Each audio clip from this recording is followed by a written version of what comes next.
Hello and welcome to G Fun Facts Online. Have you ever stood by a quiet pond and seen a tiny insect skate across the surface as if it were solid ice? Or maybe you've seen a video of a lizard sprinting across a river, defying gravity? This isn't magic, it's a masterclass in physics and biology.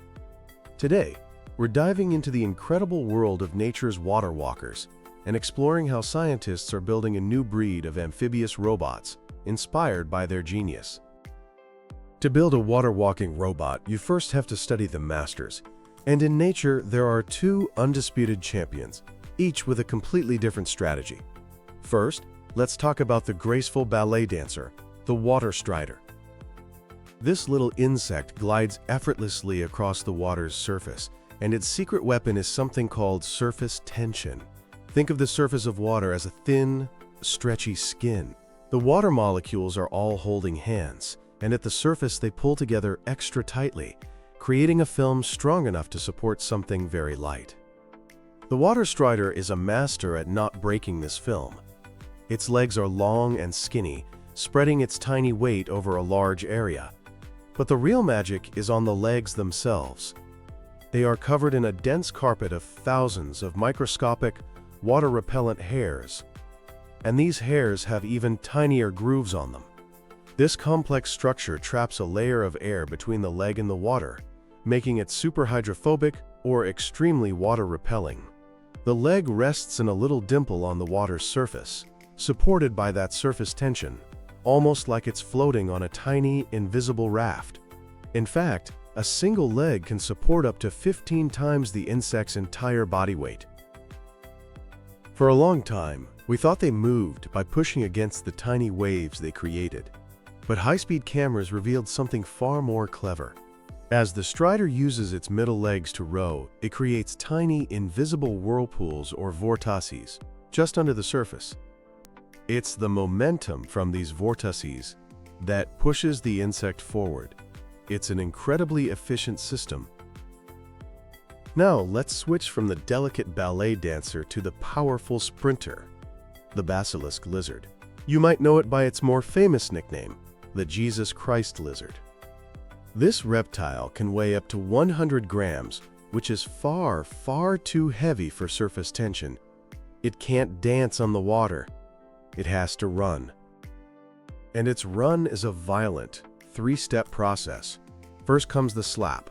The lizard smashes its foot down onto the water with incredible force, pushing water out of the way. Immediately after, it performs the stroke. As its foot plunges downwards, it creates a large pocket of air around it.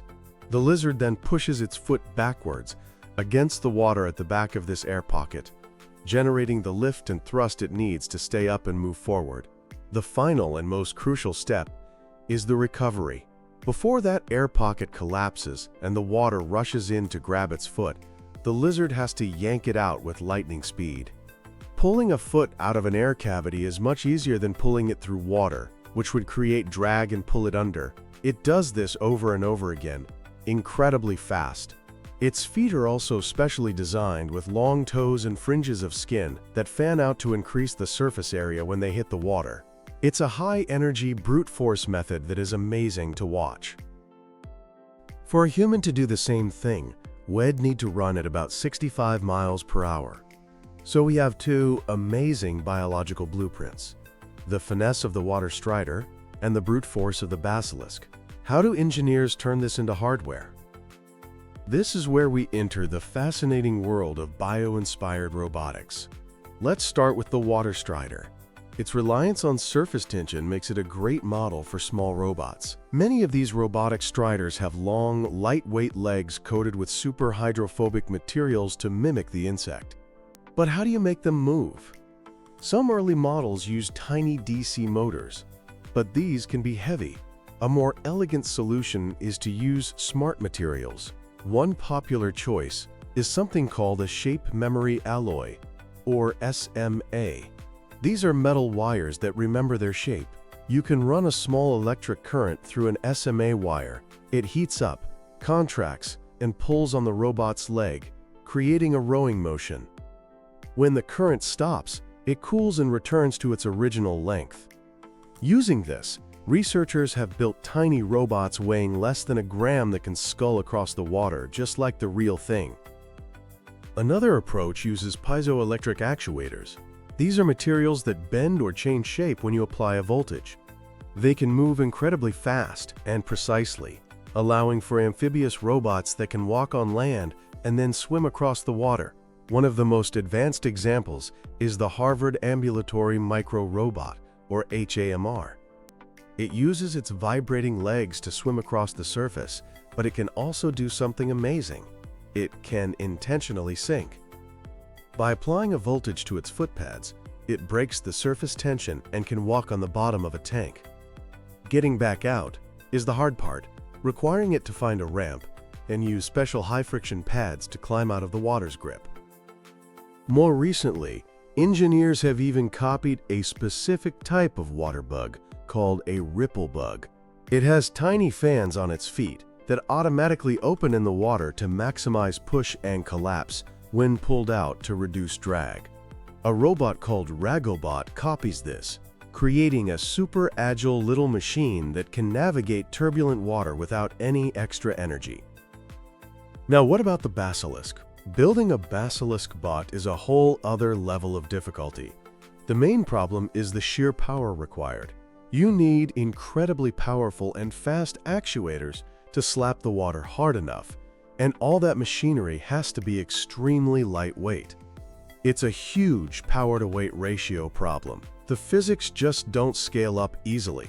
While a small robot might use some surface tension, a larger one has to rely entirely on generating hydrodynamic lift, which takes immense energy.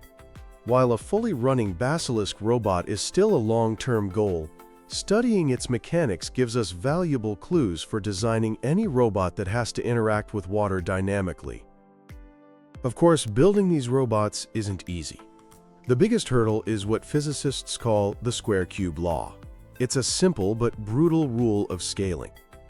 As you make an object bigger, its surface area increases by the square of its size, but its volume, and therefore its weight, increases by the cube. This is why an ant can fall from a skyscraper and walk away, but we can't. For a water strider robot, its weight increases much faster than the surface tension force that can support it. For a basilisk robot, the power needed to lift its rapidly increasing weight becomes astronomical. This scaling law is the main reason we don't have human-sized water-walking robots. Beyond scaling, there's the challenge of power. Where do you put the batteries on a half-gram robot? How do you control it on a wobbly, unpredictable surface like water? And how do you make a robot that can easily move from land to water and then back again? The real world isn't a calm lab tank.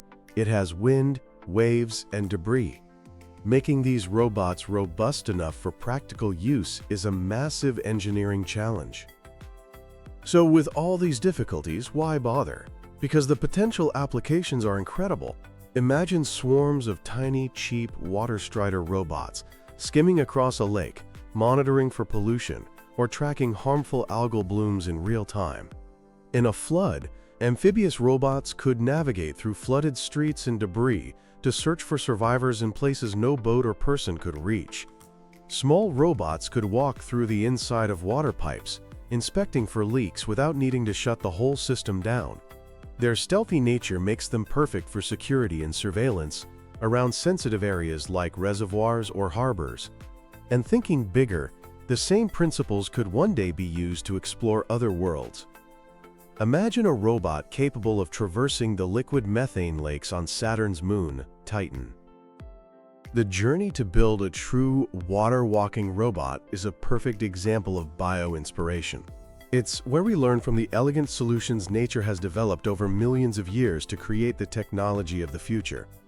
We're still learning, but as we close the gap between biology and engineering, our robotic emissaries are getting ready to walk on water, opening up a world of possibilities we are only just beginning to imagine. Thanks for listening to G Fun Facts Online.